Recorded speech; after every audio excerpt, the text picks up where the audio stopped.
വിശുദ്ധ ഇടങ്ങളും ഒരു അവിസ്മരണീയമായ ഗ്രാമയാത്രയും. പുലർച്ചെ 5 മണി. ഞാൻ മെല്ലെ കണ്ണു തുറന്നു.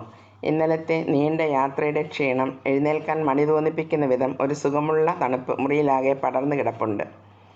രാത്രിയുടെ കറുത്ത ഇരുൾ പൂർണ്ണമായും വിട്ടുമാറിയില്ലെങ്കിലും ആകാശത്ത് ഒരു വെള്ളിരേഖ പോലെ പുലർകാല വെളിച്ചം തെളിഞ്ഞു തുടങ്ങിയിരുന്നു. ജനാലയിലൂടെ നേർത്ത പ്രഭാതവായു അകത്തേക്ക് അരിച്ചിറങ്ങി. ആ യാമത്തിൽ ദൂരെ നിന്നും ഉയരുന്ന പ്രാർത്ഥനാ മന്ത്രങ്ങളുടെ നാദം കാറ്റിനൊപ്പം ഒഴുകിയെത്തുന്നുണ്ടായിരുന്നു. പുതിയൊരു യാത്രാനുഭവത്തിൻ്റെ പ്രതീക്ഷകളുമായി ആ പ്രഭാതം എന്നെ വരവേറ്റു.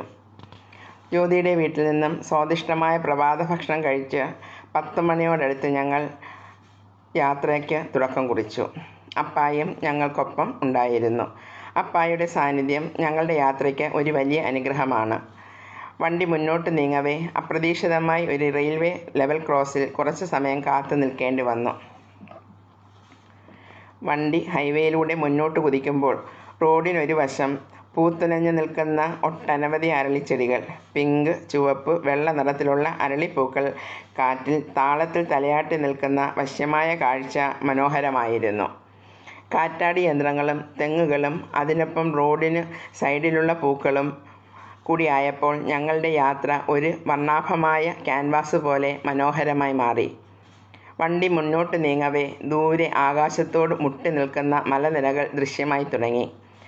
ആ മലമുകളിലാകെ കറുത്ത മഷി പടർത്തിയതുപോലെ മഴക്കാറുകൾ വട്ടമിട്ട് പറക്കുന്നുണ്ടായിരുന്നു.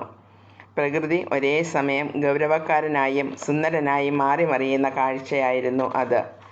വണ്ടി നേരെ വെച്ച് പിടിച്ചത് കാവൽ കിണറിലേക്കായിരുന്നു.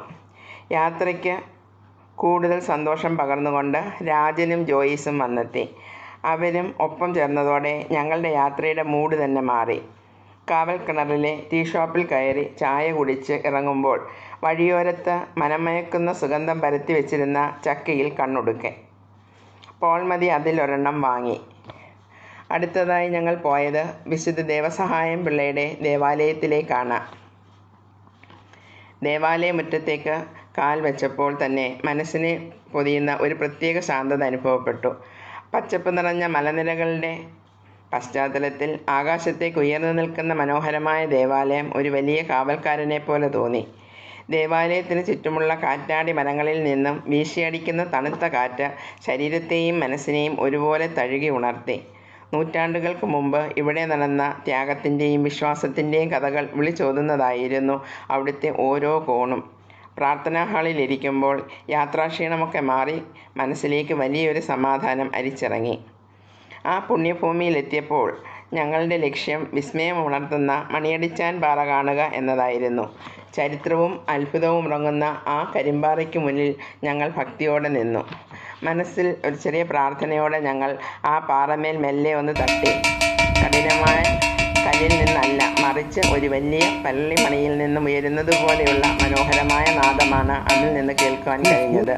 പ്രകൃതി പോലും ആ രക്തസാക്ഷിയുടെ ഓർമ്മയ്ക്കായി ഒരുക്കി വെച്ച ആ വലിയ അത്ഭുതം നേരിട്ട് അനുഭവിച്ചറിഞ്ഞപ്പോൾ ഞങ്ങളുടെ ഉള്ളം ഭക്തിയാലും വിസ്മയത്താലും നിറഞ്ഞുപോയി. മണിയടിച്ചാൻ പാറയുടെ വിസ്മയം മാറും മുമ്പ് ഞങ്ങൾ നടന്നത് ആ പുണ്യഭൂമിയുടെ ഏറ്റവും ഹൃദയസ്പർശിയായ ഇടത്തേക്കായിരുന്നു. നൂറ്റാണ്ടുകൾക്ക് മുമ്പ് മരണത്തെ മുഖാമുഖം കണ്ട ആ നിമിഷത്തിലും ദൈവവിശ്വാസത്തോടെ അദ്ദേഹം മുട്ടുകുത്തി നിന്നപ്പോൾ ആ കരിമ്പാറയിൽ പതിഞ്ഞ അദ്ദേഹത്തിൻ്റെ കാൽമുട്ടുകളുടെയും കൈമുട്ടുകളുടെയും അടയാളങ്ങൾ വ്യക്തമായി കാണാം. പ്രാർത്ഥനയോടെ നിൽക്കുമ്പോൾ ഒരു ശാന്തതയും വിങ്ങലും ഒരുമിച്ച് നിറഞ്ഞു. ദൈവസഹായം പിള്ളയുടെ പള്ളിയുടെ ഗേറ്റ് കടന്ന് റോഡിലേക്ക് ഇറങ്ങിയപ്പോൾ മനസ്സിൽ ഇപ്പോഴും ആ വിശുദ്ധൻ്റെ കല്ലറയുടെയും അദ്ദേഹം അനുഭവിച്ച പീഡനങ്ങളുടെയും ഓർമ്മകൾ നിറഞ്ഞു നിന്നിരുന്നു. അവിടെ നിന്ന് ഞങ്ങൾ അടുത്തതായി പോകേണ്ടിയിരുന്നത് ആരോഗ്യമാതാവിൻ്റെ സന്നിധിയായ കാവൽ കിണറിലേക്കായിരുന്നു. വഴിയോരങ്ങളിൽ തമിഴ്നാടിൻ്റെ തനതായ പനമരങ്ങളും കാറ്റാടി യന്ത്രങ്ങളും തല ഉയർത്തി നിൽക്കുന്നത് കാണാമായിരുന്നു. ഇടയ്ക്കിടെ വീശിയടിക്കുന്ന ശക്തമായ കാറ്റ് ഞങ്ങളുടെ യാത്രയ്ക്ക് കൂട്ടുവന്നു. ഹൈവേയുടെ വശത്തായി സ്ഥിതി ചെയ്യുന്ന ആ കൊച്ചു ദേവാലയത്തിൻ്റെ ഗോപുരം ദൃശ്യമായി. അവർ lady of good health church. വണ്ടി പള്ളിയുടെ മുറ്റത്ത് ചെന്ന് നിന്നതും വലിയ തുള്ളികളായി വീണ മഴ പള്ളിയുടെ വരാന്തയിലേക്കും മൺപാതയിലേക്കും പെയ്തിറങ്ങി. പെട്ടെന്നുണ്ടായ മഴയിൽ നിന്നും രക്ഷപ്പെടുവാനായി ഞങ്ങൾ ഓടി പള്ളിയുടെ വരാന്തയിലേക്ക് കയറി. പ്രാർത്ഥനയ്ക്ക് ശേഷം അവിടുത്തെ നേർച്ച ഭക്ഷണവും കഴിച്ച് ഞങ്ങൾ മടങ്ങുമ്പോൾ ഞങ്ങളുടെ ഹൃദയം നിറഞ്ഞിരുന്നു. അവിടുന്ന് ഞങ്ങൾ നേരെ പോയത് അശോക ടെക്സ്റ്റൈൽസിൽ ഷോപ്പിങ്ങിനായിരുന്നു. ഷോപ്പിംഗ് കഴിഞ്ഞ് 3 മണിയോടെ ഞങ്ങൾ പണ്ടാരകുളം എന്ന കൊച്ചു ഗ്രാമത്തിലേക്ക് തിരിച്ചു. മനസ്സിന് കുളിർമയേകുന്ന ഒരു സുന്ദരമായ ഗ്രാമം. ഏകദേശം 15ഓളം കുടുംബാംഗങ്ങൾ മാത്രമാണ് അവിടെ താമസിക്കുന്നത്. വില്ലകൾ പോലെ അടുത്തടുത്തായി, എന്നാൽ തനതായ ശൈലിയിലുള്ള വേറിട്ട വീടുകൾ. ആ വീടുകൾക്ക് നടുവിലായി ഒരു ചെറിയ പള്ളി തലയുയർത്തി നിൽക്കുന്നുണ്ടായിരുന്നു. അതിൻ്റെ മുറ്റം നിറയെ വെളുത്ത മണൽ. കൂട്ടുകാരൻ മൈക്കിൾ ചേട്ടൻ്റെ വീട്ടിലെത്തിയപ്പോൾ വലിയ സ്നേഹത്തോടെയാണ് അവർ ഞങ്ങളെ സ്വീകരിച്ചത്. ഞങ്ങൾക്ക് ചായയും നല്ല നാടൻ പലഹാരങ്ങളും ഒരുക്കിയിരുന്നു. ചായ കൂടി കഴിഞ്ഞ് ഞങ്ങൾ അല്പം അകലെയുള്ള മൈക്കിൾ ചേട്ടൻ്റെ തോട്ടത്തിലേക്ക് പോയി. വലിയൊരു തോട്ടം. പലതരത്തിലുള്ള പച്ചക്കറികൾ, പഴുത്തു തുടുത്ത പേരയ്ക്കകൾ, വാളൻപുളി, ചുവന്നു തുടുത്ത റെഡ് ലേഡി പപ്പായ, കുലകുലയായി നിൽക്കുന്ന വാഴകൾ. കണ്ണെത്താ ദൂരത്തോളം കാഴ്ചകൾ നീണ്ടു നിന്നു. മരങ്ങളിൽ നിന്നും ഞങ്ങൾ സ്വയം പുളിയും പപ്പായയും പറിച്ചെടുത്തു. സ്വന്തം കൈകൊണ്ട് പറിച്ചപ്പോൾ സന്തോഷം തോന്നി. ഏകദേശം 6 മണിയായപ്പോഴേക്കും ഞങ്ങൾ മൈക്കിൾ ചേട്ടനോട് യാത്ര പറഞ്ഞ് മനോഹരമായ ആ ഗ്രാമീണ പാതയിലൂടെ പാളയംകോട്ടേക്കുള്ള മടക്കയാത്ര ആരംഭിച്ചു.